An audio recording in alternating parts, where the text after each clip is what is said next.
asalaamaaleykum wa rahmatullahi wa barakaatu. mbokk yi ñu ngi leen di nuyu bu baax di leen ziara ñu ngi rafetlu seen liggéey TV Al Amine TV lii ngeen def dafa bokk ci participer ci lépp loo xam mi ngi jëmale réew mi kanam. tabarkàlla quartier bi am na jafe-jafe ñu soxla kilifa yi yëg ko ngeen ñëw indi seen jumtukaay taalal ñu seen micro ñu wax li nga xam moom la ñuy jàmbat ngeen tas ko ba kilifa yi jot ko kon loolu nekk na lu am solo lool. alhamdulilahi rabil alamin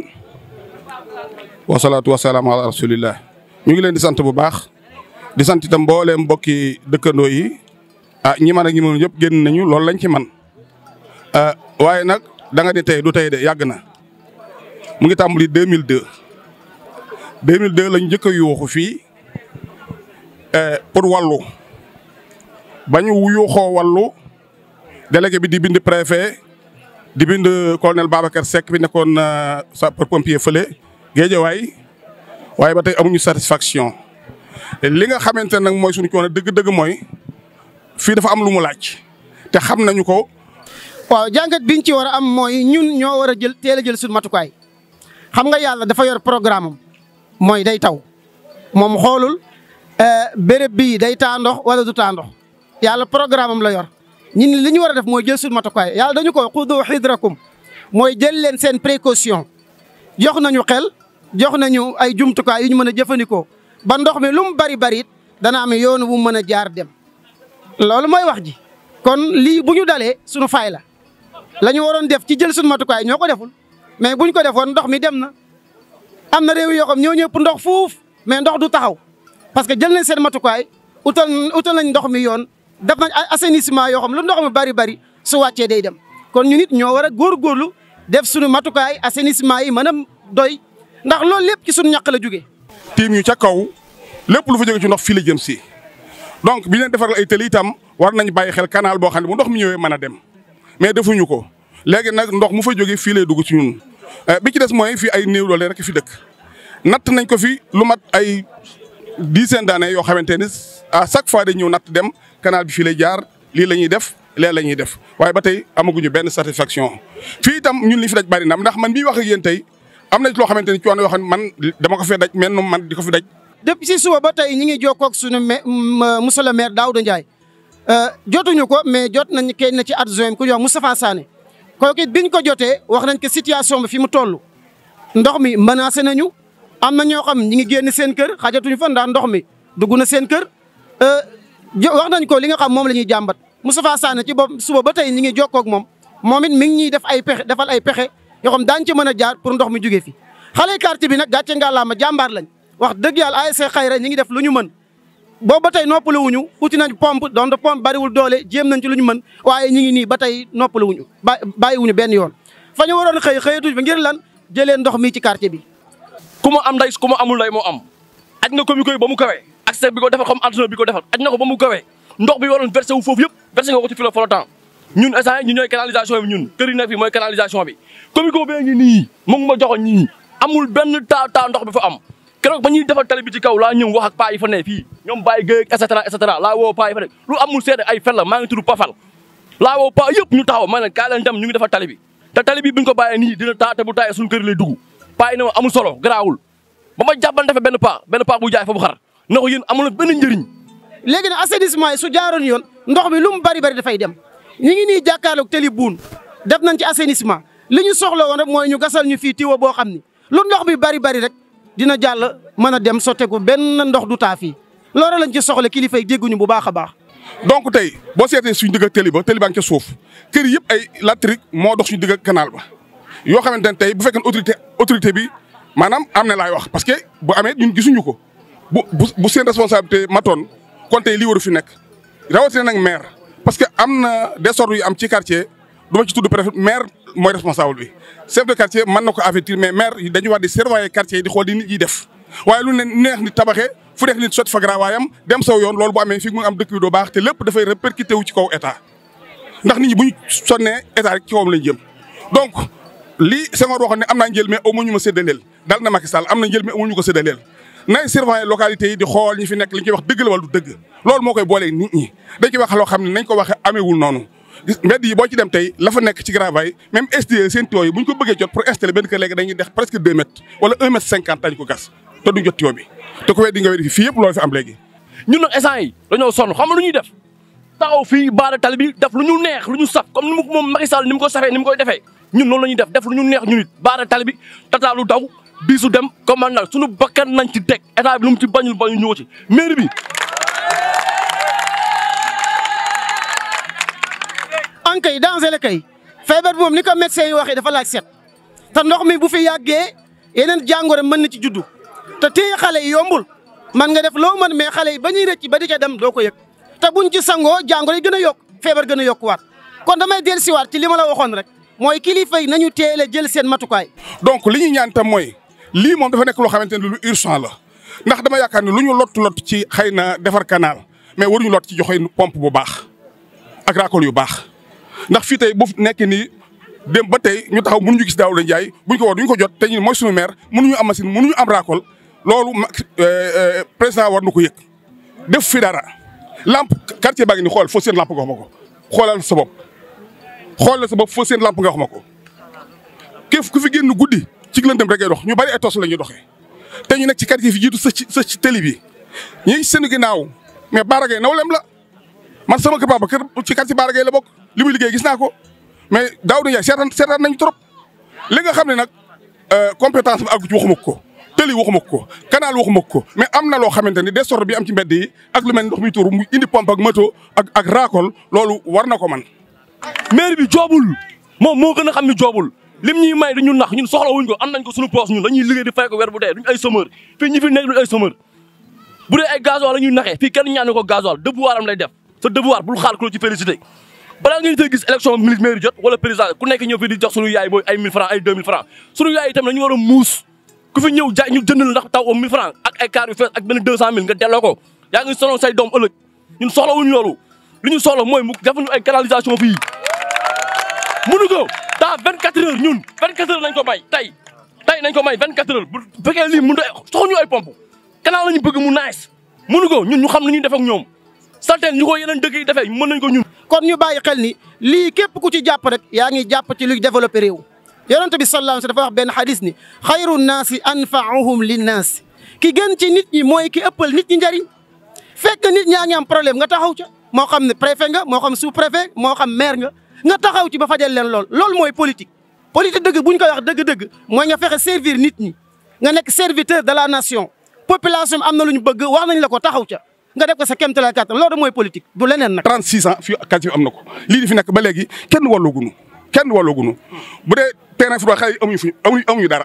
kenn amul foo jëm amul benn espace public boo xam ne nekk na fi amul luy mën a yóbbu kenn foo jëm rek ci biiru jàmbur nga jëm.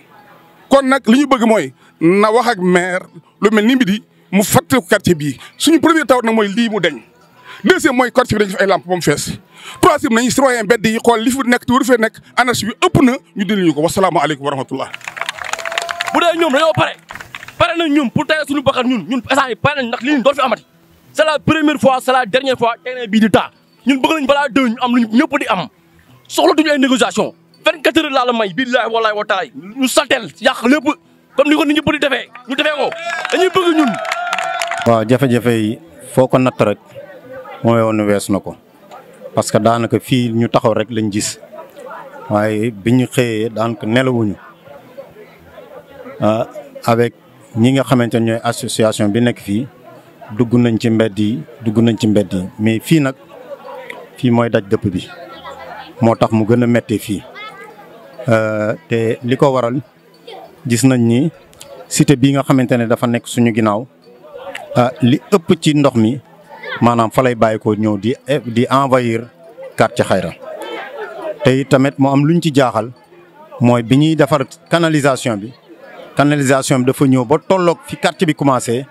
à l'extrémité sud fi quartier bi commencé ñu yemale foofu canalisation bi te pourtant cité bi dem na ba daanaka tolloog quartier bi te une partie de la cité gis nañ ni canalisation bi egg foofu kon mu mel ni partie boobu la ndox moomu di bàyyi ko foofu di ñëw di envahir quartier bi nga xamante ne mooy quartier Xayra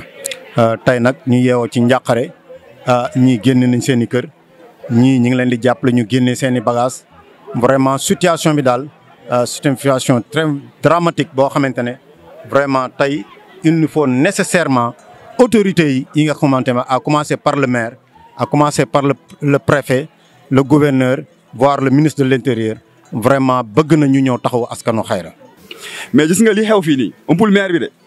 parce que ñun bien avant ASC bi di ñëw on s'est formé une groupe de 5 personnes ñu dem ci délégué quartier yëpp ne leen chinois yi travaux yi ñuy def fii day impacter ASC Xayra dégg nga ba leen waxee loolu ñu ne leen ñu yaa un délégué bu nekk fële quartier Tawfekh mi ne moom dina gis préfet moment boobu délégué Xayra moom il était un peu souffrant dafa feebaroon quoi nekkul woon ci ay activité léegi bañ ko ba leen expliquer loolu ñu ne ñu léegi da ngeen di xaar ba ñu xaaree un bout de temps ñu gis y a un frère bu dëkk fii Mon Mboub moom moo jël portable am ba léegi message yi ñu ngi fi de ñu envoyé monsieur le maire Daouda Ndiaye ne ko travaux yi chinois yi di def fii norme kii bi nu mu tuddee sax norme territoire bi du norme parce que dafa raa ak tali bi moom mooy quartier ancien quartier bi nga xam ne moo jur Comico moom mooy nañ ko def pour ndox bi di évacuer foofu. parce que ñun ñëpp xam nañ ne Comico dañ ko liggéeyee bal lañ ko liggéey quoi dañ ko sous en forme de pente léegi ndox bi évacuer foo lay dugg léegi ba ñëwee ñu expliquer loolu yëpp ñu envoyé monsieur le maire ñu envoyé ko message WhatsApp réagirul ñu woo ko en personne téléphone réagirul woo lañ ko plus de ay appel monsieur le maire Daouda Ndiaye. waaw woo nañ leen parce que situation bi ñoom ñëpp dund nañ ko ak ñun boobu ba léegi ñu ngi ut par tous les moyens di contacter autorités yi nga xam ne ñoo nekk ci kaw xëy na li olof naan sikkim dafa lakkandoo moo tax egsi guñu fi waaye am nañ yaakaar nañ fa egsi donc nag loolu il faut ñu notifier ko. waaye tey li am solo nga xamante ne tey dafa feeñ ci carte bi gis nga jeunesse bi nga fi fekk gis nga population bi nga fekk loolu mooy ñun quartier la boo xamante ne dañoo soudé wu tey quartier bi hésité wuñu sax génne seen propre moyen pour investir ko pour ndox mi génn parce que la preuve bi ñu xëy lu mu gàtt des population quartier am na ci ñoo xamante ne jël nañ alal jox ñu pour ñu taxaw li nga xamante ne mooy quartier bi. kon ñun c'est une population bi nga xamante ne xaaruñu monsieur le maire xaaruñu keneen ñoom situation d'urgence bi dañ ciy taxaw ñu xool nu ñu koy régler la situation d'urgence c'est-à-dire nag dafa am loo xamante ne état moo ko mun a def dafa am doole yoo xamante ne mennum doole état moo xaj ci yenn yi kon boog doole population amuñu génne nañ seen maigre moyen malgré moment de pandémie malgré moment de difficulté bi nga xamante ne askan yëpp mi ngi koy dund waaye ñi ngi xool de gauche à droite comment ñu collecter suñu propre moyen pour génne loolu. mais nous lançons un appel un vibrant appel à l'endroit de notre maire monsieur Daouda Ndiaye ne ko aujourd'hui la population de Xayra souffre la population de Xayra qui l'a toujours soutenu cette population souffre kon boog tey ñi ngi koy woo moom Daouda Ndiaye en premier mu ñëw taxaw fii parce que y a des solutions à court terme il y a des solutions à moyen terme mais aussi il y a des solutions à long terme yoo xamante ne vraiment quartier bi ci loolu la koy xaar. te Daouda Ndiaye rotation bi muy def fii camion citerne bi ci xel ñëpp xam nañ ne du solution pour quartier bi parce que ASC Xayra nu mu nekkee y a un caniveau au niveau de 300 mètres 500 mètres te caniveau bi ngay gis nii ça fait 2 ans versé wul ren lay soog a versé ñun dund nañ fii lu gën a pire lii gars yi dañ fi doon nooyi benn xet boo xam ne c'est inacceptable estable la ma waral parce que dañoo defar ay caniveau rek génneewuñ ko ren lañ koy soog a génnee alhamdulilah génnee nañ caniveau mi ngi versé si ñaay bi mais la moo tax mënu nekk continuer de dugg ci biir quartier bi demaale évacuer dem comment se fait-il que un quartier comme Xayra di mel nii lii manque de considération la nañ ko wax te dee manque de considération la te monsieur le maire Daouda Ndiaye monsieur le maire Daouda Ndiaye ba fa nekk maire boo xam ne moom considéré wul quartier Xayra parce que maire boo xam ne moment bi ngay am intérêt la lay quartier bi di gis. vraiment mais fii ñu toll daal nañ xam ni jeunesse bi ak bonne volonté yi nga xam ne ñu ngi caat bi tey pare nañ pour génne seen maigre moyen pour au moins luñ mën a defagum ñu defandiko fii. waaye tey on a vu que la situation tey c'est le manque de canalisation bi nga xamante ne cité bi moo ñu yóbbee lool. parce que commencé nañ ko waaye dafa ñëw ba ci buntu quartier bi foofu la ñu yemale canalisation bi. ça fait plus de 2 ans la population de Xayra souffre à cause de ça bu ndox ñëwee gis nga ko nii. donc ça c'est des motopompes yu am dimension yu mag ñoo mën a ñëw évacuer ndox mi mooy li nga xam ne dafa bokk ci solution d'urgence yi. kon loolu nag on interpelle monsieur le maire on interpelle le préfet on interpelle les autorités étatiques pour ñu ñëw jàppale ñu ci loolu. mais aujourd'hui tey li am solo mooy ñi ngi wax que la départementalisation c'est acquis donc nag on a un sous-préfet c'est vrai que la semaine dernière ñëw na fi donc nag malgré ça aujourd'hui voilà la situation bi nga xamante ne population fait face à cette situation. donc nag loolu fi mu ne nii li am solo ba am solo ginnaaw ñoom la fi ñoom ñoo yor doole bi ñoo yor nguur ñoo yor doole bi mooy nañ ñëw taxawu askan bi. parce que tey quel que soit Alpha Khayra fait partie d'un département vrai ou faux qu'il s'agisse de Pikine ou bien de Kër Massar ak fu mu mun a nekk rek bokk na ci benn département n'est-ce pas. donc nag tey ginnaaw autorité yooyu ñu ngi fi autorité yooyu la ñuy lancer appel ñu ñëw taxawu population Khayra te xam ne population bi sonn lañu nul tete seen volonté parce que première pluie tuyau bi ngeen gis nii ñoom ñoo ko indi c'est l'engagement de la jeunesse notamment l'ASC Khayra ñoom ñoo débloqué seen moyens indi tuyauterie bi dégager ndox mi mu dem ci canalisation bi. je pense que sur une distance qui ne fait même pas 300 mètres xam nga pour joindre benn tuyauterie benn canal PVC mu dem ci canal bi pour moi c'est vraiment quelque chose yi nga xam ne c'est la moindre chose qu'on puisse demander à notre maire monsieur Daouda Ndiaye. ñun kat fi ne jaaxle nañu lool fi mu nekk kat yow yaay sunu ndey wax dëgg yàlla te yow la ñu yaakaar sous-préfet ba ci président de la République Macky Sall ñu ngi lay ñaan ñun quartier Khayra sonn nañu lool jaaxle nañu suñ quartier bi ndox mi nangu na ko. li ma bëggoon wax nag mooy ñun li ñuy jox ndox mi mooy comico bii jàkkaarlu ñun. comico bi daf ñu tiim bi ñuy defar PVC dañuy ñëw ba jublu à 200 mètres arrêté ko. Nous tous, nous sommes conscients. Le maire dégage un budget de 1200 milliards par année. Quand on a un budget de 1200 milliards par année pour du social, et je pense que le social, c'est pour des problèmes comme ça, des inondations, des sécurité, ainsi de suite. Nous avons des inondations, mais on a un problème de sécurité parce que sous nos lampes, ben takuch, sans pour nous faire des poteaux lampes dans le quartier. Mais ba légui vraiment amul éclairage te bu yéen a ngi wax compétence maire 9 la est-ce que amna benn bu mu ci installé fi ci commune amul fi ci quartier bi toutes les 9 compétences du maire amul benn bu ci am fi ci Khayra du sécurité du santé du leneen parce que problème ndox mi ngeen di wax mais c'est la sécurité kan la war le maire en premier parce que c'est la personne morale de la commune. Mom lañu denk suñuy voix pour nous protéger suñuy jeunes légui mom su fekkee il n'arrive pas à atteindre cet objectif ban njëriñ lañu amal ce maire là. Donc il faut que la population aussi soit conscient xamné le maire dégage un budget de 1200 milliards pour du social te abulul ben njëriñ sa commune. Donc le quartier Khayra souffre depuis longtemps sur ce genre de problème ci problème inondation chaque année seulement année bi dafa gëna grave yow nga yor 88 quartiers Yeumbeul Nord 88 quartiers la. On dit qu'on a départementalisé la commune. Légui on est dans la commune de Kër Massar. Yeumbeul Nord boy xol ci Kër Massar moy commune bi gëna yaatu géographiquement fi mu ne nii. Kon je pense que ñun ñoo warona gëna développer la population bon je sais pas exactement fu mu tollu parce que dafa am quartier yo xam dañ ko dag am fenen fuñ ko taf parce que biñu départementaliser carte bi dafa changer. Voilà mais l'ancienne lañ xamone. Donc densité bu toll non bokoy am. Je pense que war nga tenir compte des faits des impacts de la population. Les compétences nak buñ koy wax duñ né li nga xamanteni ci mom la maire wara def ak li mu war a def parce que amna lu mu war a def muy les goudrons ay stade affaire budget matu ko mais mom moko wara initier maire mo wara def constat bi maire yépp ngi liggéey waye mom deful dara mbedd yi koñ yi yépp problème lañ fi am légui li tax ñu wax ko légui ni sun voisin yi nga xamni bo jégué tali bi maire bobu Yeumbeul Sud Baragay lim liggéey benn maire bu ko nangu bu ko liggéey te ëpp ñu leen di ay moyens waaye moom ci boppam dafa consacrer en tout cas son temps ses capacités pour régler le problème de la population. Notre commune là c'est une commune abandonnée gis nga fële dañoo ne woon man baa ngi fi woon ñu jël kër yi pour léegi jox ko ay nit léegi ni àll bëli yëpp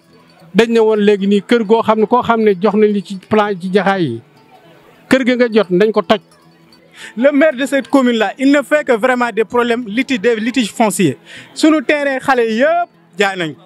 on a un problème de foncier yéen ay journalistes ngeen xam ngeen ci dara combien d'hectares gàddaay waaj jaay nañ lépp on a plus d'espace. affecté ko nit automatiquement commune bi daa war a ñëw pour daaneel kër gi